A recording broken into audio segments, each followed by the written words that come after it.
ये छोटी छोटी बहुत ढेर सारी बातें हैं जिनको कि हम समझ लेते हैं तो गुलाब बहुत ज़्यादा मुश्किल नहीं है। नमस्ते फ्रेंड्स, गार्डनिंग विद वंदना में आपका स्वागत है। आज मैं आपको फिर से गुलाब दिखाते हुए वीडियो शुरू करती हूँ और आज मैं आपको स्टैंड रोज़ दिखाऊंगी। इसकी केयर मैंने कैसे की हुई है और आपको भी कैसे करनी चाहिए, आज इसी के बारे में बात होगी। तो बहुत सारी देखिए हनी बी भी घूम रही हैं इसमें। गुलाब के ऐसे पौधे होते हैं कि इनमें बहुत हनी बी आती हैं और गुलाब के पौधे अगर आपके गार्डन में लगे हुए हैं तो पॉलिनेशन की दिक्कत कहीं से भी कहीं होती नहीं। फल वाले जो भी पौधे हैं या सब्जियों वाले पौधे हैं उसमें गुलाब और गेंदा एक दो पौधे अगर आप लगा देते हैं तो बहुत अच्छी फ्रूटिंग होती है, क्योंकि इसमें हनी बीज बहुत आती हैं। तो इसको ज़रूर लगाना चाहिए। अब चलिए आइए वीडियो शुरू करते हैं। तो ये स्टैंड रोज़ में देखिए अब विंटर आना शुरू हो गया। अभी हालांकि बहुत ज़्यादा सर्दियां नहीं हैं, दिन का टेम्परेचर बहुत ज़्यादा रह रहा है जिससे कि फूल तुरंत सूख जा रहे हैं, लेकिन फूलों में कोई कमी नहीं है। फूल भर भर के आए हैं। प्लांट बहुत ज़्यादा बड़ा नहीं है, लेकिन आप देखेंगे तो इसमें बहुत ढेर सारे फूल आ चुके हैं। ये देखिए सब खिल के जा चुके हैं। तो इसकी कैसे केयर करी है उसके बारे में ही आज बताऊँगी। जैसा कि आप सब जानते हैं कि स्टैंड रोज़ क्या होता है, एक पेड़ नुमा पौधा होता है जिस पे गुलाब के फूल लगते हैं। तो इसमें ग्राफ्टिंग ऊपर होती है, 2 से ढाई फीट ऊपर जिस प्लांट में गुलाब की ग्राफ्टिंग होती है और उसके बाद उसमें फूल लिए जाते हैं, तो उसे ही गुलाब का पेड़ कहते हैं। तो इसका पूरा स्ट्रक्चर अगर मैं आपको दिखाऊं तो ये देखिए ऐसे ये लकड़ी मजबूत सी लगा के बांधा हुआ है मैंने, और नीचे से आप देखेंगे तो ये डालियाँ निकली हुई हैं और ये 12 इंच के गमले में लगा हुआ है। ये देखिए, तो और इसकी ग्राफ्टिंग को अगर मैं दिखाऊं, और इसकी ग्राफ्टिंग पार्ट देखिए यहाँ है।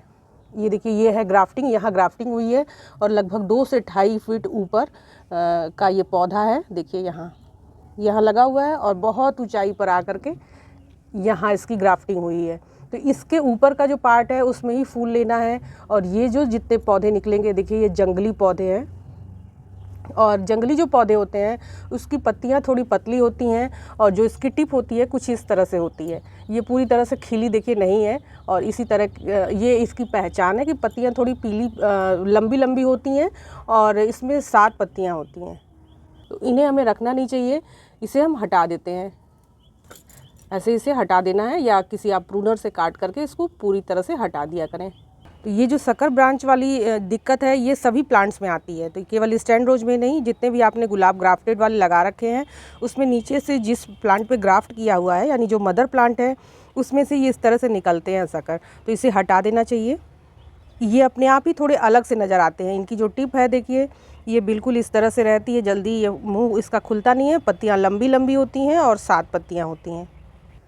इनकी भी केयर बहुत ही नॉर्मल तरीके से की जाती है जैसे अन्य गुलाब की जाती है। इसमें भी देखिए पेस्ट अटैक लगते हैं और ये वाले प्लांट में देखिए पेस्ट अटैक थोड़ा ज़्यादा है। ये देखिए इनके फूलों को भी कीड़े ने काट रखा है और एक आध इसमें देखेंगे तो ये इस तरह के फंगस भी अगर इस तरह से दिखाई देते हैं तो आप फंजीसाइड पाउडर को पानी में घोल करके उसका स्प्रे कर सकते हैं। 1 ग्राम 1 लीटर पानी में घोल करके और पत्तियों पे स्प्रे कर देंगे तो कुछ इस तरह के जो धब्बे वगैरह होते हैं तो एक तो क्या करें कि इन पत्तियों को ही आप थोड़ा हटा दें, ताकि ये जो इन्फेक्शन है ये आपके किसी अन्य और जो पौधे लगे हुए हैं साथ में या अन्य पत्तियाँ हैं उसमें फैलने नहीं पाए। तो इससे मैं हटा देती हूँ और ये फूल भी हटा दूँगी।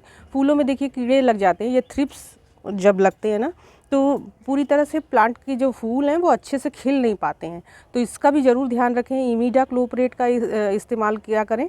मैं यहाँ फ़ोटो लगा दूँगी। कॉन्फिडर का मैं यूज करती हूँ या सुपर सोनाटा, इन दोनों का यूज अगर आप करते हैं तो बेस्ट है। फ़ोटो मैं यहाँ लगा दूँगी।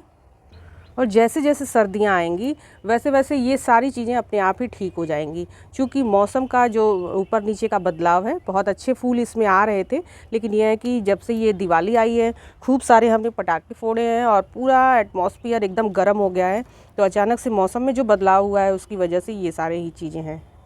गुलाब के लिए विंटर का मौसम बहुत अच्छा रहता है और इसमें पेस्ट अटैक भी कम लगते हैं और फ्लावरिंग भी ज़बरदस्त होती है। अब बात करते हैं इसमें लगाने की और खाद की। तो सबसे पहले तो इसकी मिट्टी की बात कर लेते हैं कि इसके लिए वेल ड्रेन और पोरस मिट्टी बनाएं।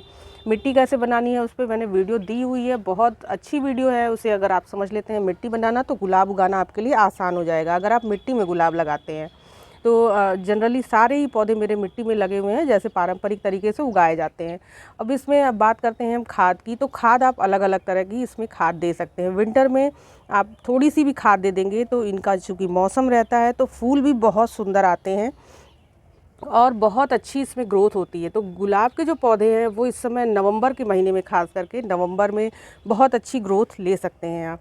इसमें NPK 19-19-19 का भी फोलियर स्प्रे आप कर सकते हैं। 1 ग्राम 1 लीटर पानी में इस्तेमाल करें, घोल लें अच्छे से और फोलियर स्प्रे भी कर दें और थोड़ा मिट्टी में भी दे सकते हैं।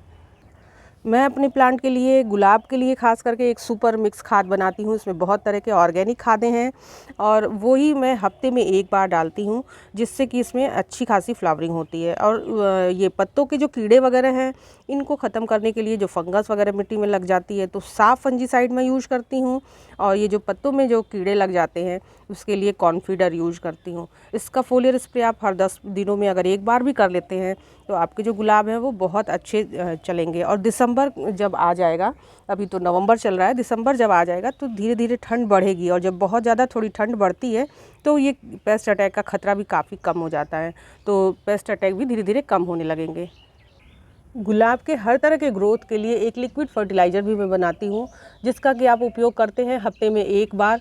तो आपके जो गुलाब है ना, उनके जो रंग हैं वो बहुत अच्छे आएंगे, मिट्टी का pH अच्छा रहेगा। और मेन चीज़ है कि इसका pH अगर अच्छा रहता है, यानी गुलाब को जो 6.5 से 7 का pH अच्छा लगता है, तो अगर ये pH आपने मेंटेन कर लिया अपनी मिट्टी में तो आपके गुलाब बहुत अच्छे आएंगे। और थोड़ा सा आपने पेस्ट कंट्रोल इसको कर लिया, ये 2 चीज़ें मायने रखती हैं। और एक तो सनलाइट में रखें, सूरज की रोशनी बहुत ज़्यादा ज़रूरी है गुलाब के पौधे के लिए। तो ये 2-4 चीज़ें छोटी छोटी हैं जिन्हें आप अपने गुलाब उगाने में प्रेफर करते हैं, ज़्यादा इसको तवज्जो देते हैं, तो आपके गुलाब बहुत अच्छे उगेंगे। तो वो लिक्विड फर्टिलाइज़र मैं आपको दिखाती हूँ। ये देखिए, ये है वो लिक्विड फर्टिलाइज़र जो कि सरसों खली से बना हुआ है। जो सरसों का बीज होता है उससे तेल निकालने के बाद वेस्ट जो बचता है वो, उसको ही सरसों खली कहते हैं और उसी से ये लिक्विड फर्टिलाइज़र बनता है। तो चूँकि ये आपको ज़्यादा दिख रहा होगा क्योंकि मेरे पास ज़्यादा गुलाब के पौधे हैं और ज़्यादा अन्य जो फ्लावरिंग प्लांट है, उसमें ये विंटर के टाइम में बहुत अच्छा काम करता है। तो आप इसको ज़रूर अपने यहाँ बनाया करें। आपके पास 2 ही गुलाब हों तो भी आप ये ज़रूर बनाया करें, और कोई फर्टिलाइज़र दें ना दें, लेकिन इसे आप ज़रूर बनाया करें। इसे जो देने का तरीका है, इसमें मैंने 250-300 ग्राम के करीब में ये सरसों की खली डाली हुई है और इसमें थोड़ा सा DAP भी डाल दिया हुआ है। 1 मुट्ठी DAP के लगभग है। ये छोटे छोटे दाने आपको दिख जाएंगे। ये देखिए, काले काले जो दाने इसमें हल्के हल्के दिख रहे हैं वो DAP के ही दाने हैं। तो इसे जो देने का तरीका है, जैसे देखिए ये 1 लीटर पानी मैंने ले लिया हुआ है पहले से ही, और इसमें मात्र ये लगभग इतना सा ही लेना है। बहुत पतला सलूशन हमें तैयार करना है और इसमें मैं मिला दूंगी और ये जो घोल तैयार हो जाएगा ये देने के लिए सफिशिएंट है। बहुत ज़्यादा इसको गाढ़ा करके देने से फंगस लगती है। तो फर्टिलाइज़र का यूज आप उतना ही करें जितना कि पौधे को ज़रूरत हो, और बहुत ज़्यादा पानी देने की ज़रूरत नहीं है। इतना ही पानी दें कि बहुत ज़्यादा ड्रेन आउट ना हो। तो बस इतना ही करना है। ये हफ्ते में 1 बार, और 1 बार सुपर मिक्स जो मैं बनाती हूँ सॉलिड खाद है वो, और ये एक लिक्विड खाद, यही एक जो दो तरीके हैं खाद देने के, वही देती हूँ। और बहुत अच्छी सी फ्लावरिंग आपको जो दिख रही है। और विंटर अभी आएगा, अभी तो ये शुरुआत है, अभी भर भर के फूल आएंगे। फरवरी में ये इतने फूल हो जाएंगे कि मैं बता नहीं सकती। प्लांट अभी बहुत ज़्यादा पुराना नहीं है, लगभग 1 साल की उम्र है इसकी हमारे यहाँ आए हुए, लेकिन इसमें फ्लावरिंग देखिए अभी भी अच्छी है। और जैसे जैसे विंटर बढ़ेगा फ्लावरिंग ऐसे ही अच्छी होती जाएगी। तो किसी तरह के कीड़े मकोड़े नहीं लगने देने हैं, मिट्टी में अच्छी खाद देनी है और फुल सनलाइट देनी है, पानी का ध्यान रखना है, और pH इससे ही मेंटेन हो जाएगा जो सरसों की खली हमने दी हुई है। इतना ही कर लेने से ये जो स्टैंड रोज है इसमें ज़बरदस्त फ्लावरिंग होगी। और ये जो सारे सकर्स हैं इनको भी हटाते रहना है। सकर्स हटाएंगे नहीं तो ये जो जितना भी हम पोषण दे रहे हैं ये फटाफट से ले लेंगे और जो आपके गुलाब हैं वो पीछे ही रह जाएंगे। तो इसलिए इनको भी हटाना ज़रूरी है। तो ये छोटी छोटी बहुत ढेर सारी बातें हैं जिनको कि हम समझ लेते हैं तो गुलाब बहुत ज़्यादा मुश्किल नहीं है। तो फ्रेंड, वीडियो अच्छी लगी हो, इन्फॉर्मेटिव लगी हो तो इसे लाइक ज़रूर करिएगा। फ्लावरिंग आने की बात है, जैसे अभी इसमें बहुत ज़्यादा देखिए अच्छी फ्लावरिंग दिख रही है, और इस वाले प्लांट में आपको कम दिख रही होगी, 2-4 फूल ही दिख रहे होंगे। लेकिन इससे पहले अभी 1 हफ्ते पहले इसमें भयंकर फ्लावरिंग थी और इसमें बिल्कुल फूल नहीं थे। तो ये समय समय की बात है, कभी इसमें फ्लावरिंग ज़्यादा रहती है, कभी इसमें ज़्यादा रहती है। तो ऐसा नहीं है कि इसमें फूल नहीं आएगा, इसमें भी बहुत अच्छे फूल आते हैं। तो फ्रेंड वीडियो अच्छी लगी हो, इन्फॉर्मेटिव लगी हो तो इसे लाइक ज़रूर करिएगा। मेरे चैनल में नए हो तो सब्सक्राइब भी कर लीजिएगा। नमस्ते फ्रेंड।